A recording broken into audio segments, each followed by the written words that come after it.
Hello, thanks for joining us. Today we're going to revisit some of my guests that viewers like you were most interested in, and you'll be able to witness for yourself the vanishing facial hair. You'll see what I mean. Let's start with Teresa Ippoliti. This year she celebrates her 20th birthday, an event greatly valued in Teresa's family. Here's her story. Teresa Ippoliti survived a late-term abortion in 1988. Today, she's living life just like other young adults.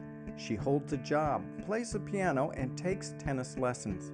That's just to name a few aspects of Teresa's involvement with her community. You're also involved in the Teens for Life. Yes. Tell me what you do there. Well, we have monthly meetings where we plan out events and discuss what we're going to do, and then we make occasional trips to the abortion mill in Louisville. Oh. Well, tell me what you do in front of the abortion mill there. We pray and hold up signs saying that abortion is wrong, and we mostly pray and be a silent witness. Okay. Now you have a very special sign, though, that you're able to hold. What does that say? It says, "I survived my mother's abortion." Teresa survived because she received the medical attention necessary to keep her alive. In 2002, the U.S. recognized the issue of live birth abortions when President Bush signed the Born Alive Infants Protection Act, which states an aborted child born alive must be considered a live person and given medical attention. How do you feel about almost being aborted? I find it kind of amazing because I know of what abortion is and how it's done, and I just find it sometimes unbelievable that of all the babies aborted, I was chosen to survive. Why do you think you were chosen to survive? Well, because God had something special in store for me to do, and probably something that only I could do. Do you have any idea what that is, or do you think that's yet to be determined? I think that's yet to be determined, but I think it would have to do with working in the pro-life field. Any idea what you might be doing? Not at this point. What, Teresa, do you think your purpose in life is? I think my purpose in life is to educate others about abortion and to hopefully save other babies from abortion by telling young mothers my story and pointing out that there is help for them. What would you say your message is to mothers who are considering having an abortion? I would say I understand that you're really confused and you feel like there are no other options, but there are. And the child you carry inside is a real person, not just a blob of tissue. If you were able to meet your birth mom, what do you think you'd like to say to her? I would like to tell her that I do forgive her. I hold no hard feelings against her or the rest of my biological family because I have no way of knowing what they might have been going through. So it's not my place to judge them. Since first airing this episode, Teresa has graduated from high school and is now enrolled in college courses. She's fielding job opportunities and remains involved with her community and church. If you'd like to send Teresa an email of encouragement, visit us at facinglife.tv. Facing Life Head On focuses on stories you won't see in mainstream media. Topics like abortion, euthanasia, adult stem cells, and embryo adoption. One story I covered focused on the largest promoter and provider of abortions in America, Planned Parenthood. Last spring, this organization was under scrutiny for accepting donations given to specifically abort African American babies. I spoke with the two people who conducted the investigation into Planned Parenthood's seemingly racist agenda. I met Lila and James at a cafe to learn more about their latest investigation into Planned Parenthood, an organization with over 860 affiliates. It primarily provides abortion and birth control services, funded in part with your tax dollars. These college students have made it their goal to expose how your tax dollars are being used. recently you guys were involved in quite an interesting undertaking, right? Yes. Tell me about that. You could say that. interesting. We conducted a short investigation of the money trail that's linked to Planned Parenthood. Now, we all know that Planned Parenthood is an almost $1 billion organization. They accept tax-paying money, and then they also have a lot of racist history to them. Their founder, Margaret Sanger, was pretty much a self-pronounced racist and eugenicist. So we taking these two things, we wanted to see kind of where, following the money trail, what Planned Parenthood had to say when it came to issues of race. And we found some pretty shocking results. When we return, we'll find out what Planned Parenthood had to say that was so shocking. Their remarks made headlines and are beginning to change the way people view this organization.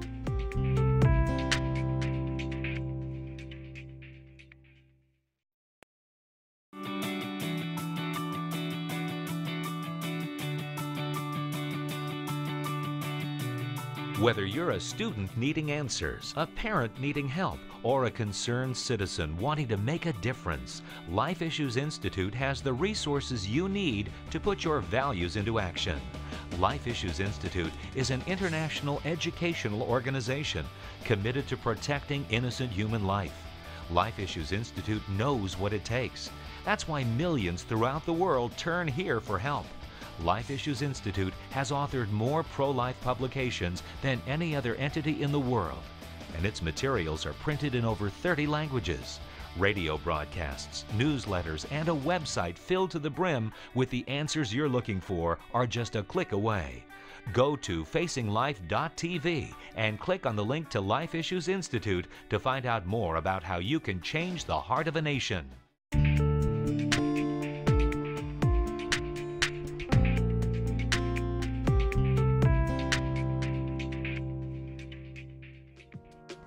Today we're looking back at a few of the episodes from past seasons of our show. Last spring, I interviewed Lila and James, two college students who've made it their goal to disclose the intentions of Planned Parenthood. During a phone call made to a Planned Parenthood facility, they had a shocking realization. We did a series of phone calls of Planned Parenthoods across the nation in one day, and we called several of these, and we would pose as racist donors. We found some pretty shocking results. Here's the audio from the phone call made by Lila's colleague, James O'Keefe, to a Planned Parenthood in Idaho. Shanann, this is Autumn. Hello, Autumn. I'm interested in making a donation today. Fantastic. What about abortions for the underprivileged minority groups? Oh, absolutely. We have, in fact, wonderful, fantastic news. We just received a very generous donation to our Women in Need Fund. Wonderful. I want to specify that abortion to help a minority group. Would that be possible? Absolutely. Like the black community, for example? Certainly. Okay. So the abortion could be, you know, I could give money specifically for a black baby. That'd be the purpose. Yeah, absolutely. If you wanted to designate that you wanted your gift to be used to help an African American woman in need, then we would certainly make sure that that gift was earmarked specifically for that purpose. Great, because I really face trouble with affirmative action, and I don't want my kids being disadvantaged, you know, against black kids. I just had a baby. I want to put it in his name, you know. So that's definitely possible. Oh, always, always. So I just wanted, can I put this in the name of my son? Absolutely. And you know, we just think, you know, the less black kids out there, the better. Understandable, understandable. I asked James as the caller to explain his reason for making the call. You really played the role of a blatant racist. I did. You said you were concerned about too many black babies being born. You say you were worried about affirmative action. These are some awful statements. You really played a real heel, didn't you, in this role? I did. I tried to be as racist as possible. Now, were you surprised by their reaction? Ultimately, no, because I believe that Planned Parenthood is a racist organization. They stick by their original racist mission. But when I was on the phone speaking with them, I was pretty taken back. The first thing I would say was, I just want this money to be used specifically for an abortion, which by itself is a pretty ridiculous thing to say. If you say, I want this money, I really want to fund an abortion. not to help women. I want my money to be used because I really want that abortion. And then I would take it a step further and I'd say, actually I want this abortion to be underwritten for a black baby. And then I would take it a step further and just see at what point would these people as human beings take a step back from their roles in a business and say, this is absurd. What are we doing? James asks a great question. What are we doing? As advocates for life, there are ways we can work towards supporting women facing an unexpected pregnancy and hopefully eliminating their need to turn to organizations like Planned Parenthood. I believe education is the key to reducing the number of abortions among Caucasians, African American, and Latino women. You can help educate women and men about the reality of abortion. Check out our website at facinglife.tv and find out how you can partner with us to take these messages into your community. When we return, we'll meet with Will, April, and Mac, all of whom are living with Down syndrome.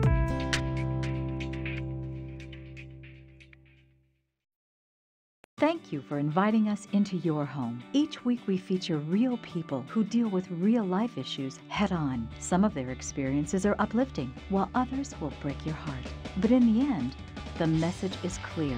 Those who follow biblical principles on the issues of life are blessed.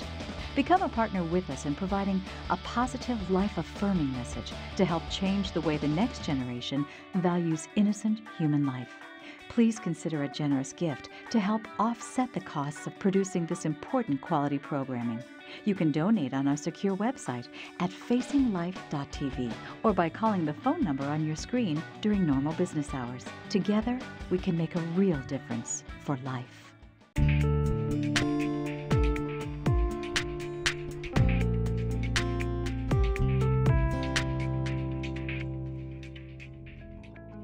Recently, I spent time with a few families who are living proof individuals with Down syndrome can lead successful lives. Their excitement for life and dedication to overcoming challenges was so encouraging. We'll pick up this episode where we clarify a common misconception about Down syndrome. Many people think most children born with Down syndrome are born to parents 35 or older. False. 80% of children born with Down syndrome have parents younger than 35 years of age. Down syndrome results when a child has 47 chromosomes, one more than usual. Most developing babies with an extra chromosome will end in a miscarriage, but children with Down syndrome often thrive in the womb and, once born, positively impact the world around them. Ready? Come on, Will.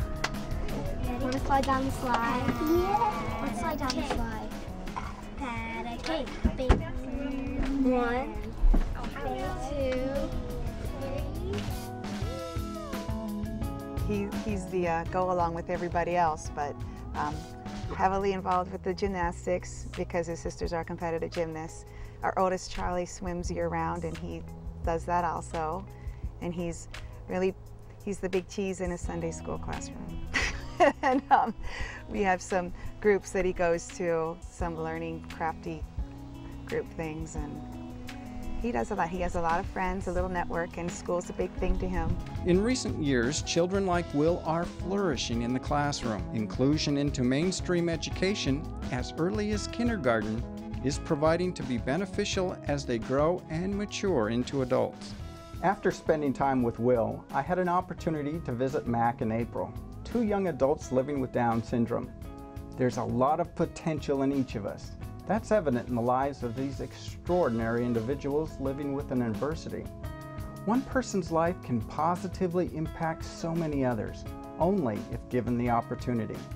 I joined Mac, a freshman at Northern Kentucky University, to talk about college life, and April, a senior in high school, who's looking forward to reaching the goals she set for her future. April's past involvement with an array of activities has helped her become who she is today. At school, you were a cheerleader, right? Yes. What was that like? It's kind of fun to be a cheerleader, but I was having fun with my friends. Now, you were also on the volleyball team? Yes. What was that like? It was a great time. I was a manager for the volleyball team. Oh, okay. And what'd you do? I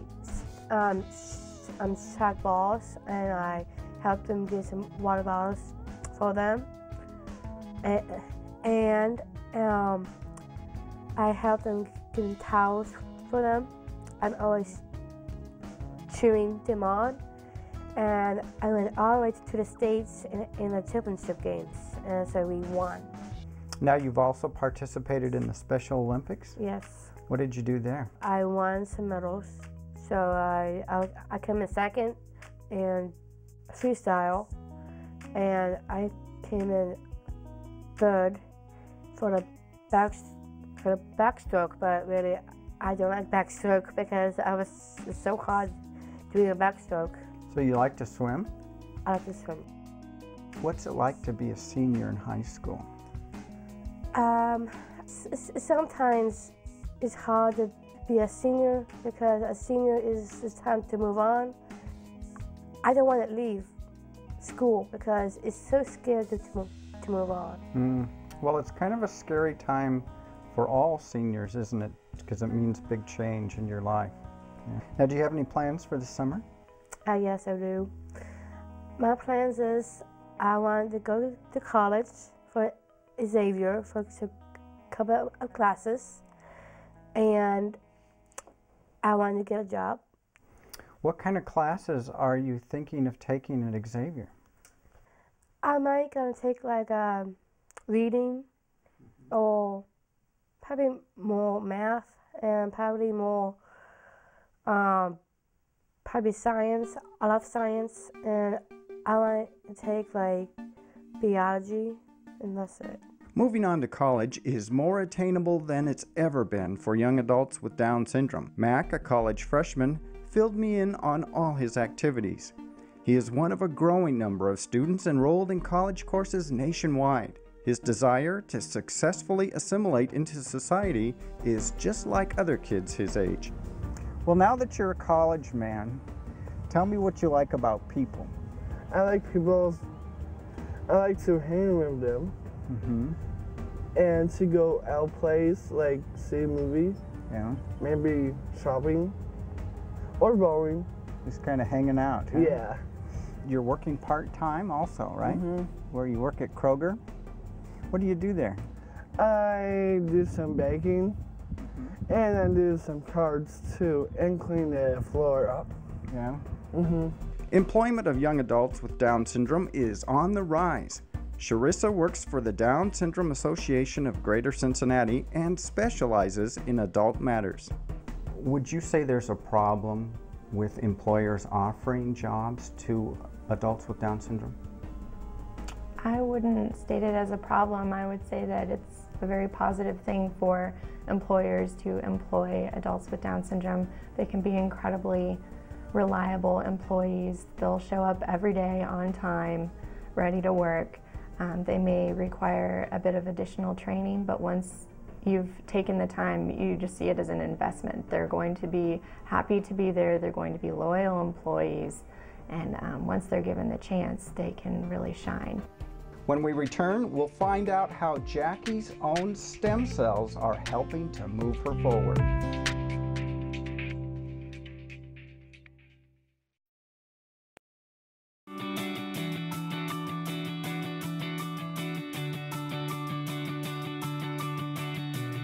Whether you're a student needing answers, a parent needing help, or a concerned citizen wanting to make a difference, Life Issues Institute has the resources you need to put your values into action. Life Issues Institute is an international educational organization committed to protecting innocent human life. Life Issues Institute knows what it takes. That's why millions throughout the world turn here for help. Life Issues Institute has authored more pro-life publications than any other entity in the world, and its materials are printed in over 30 languages. Radio broadcasts, newsletters, and a website filled to the brim with the answers you're looking for are just a click away.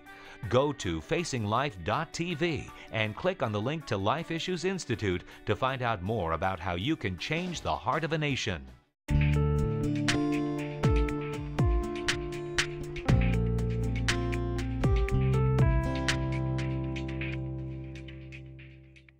This week we're visiting with guests from past episodes of our show.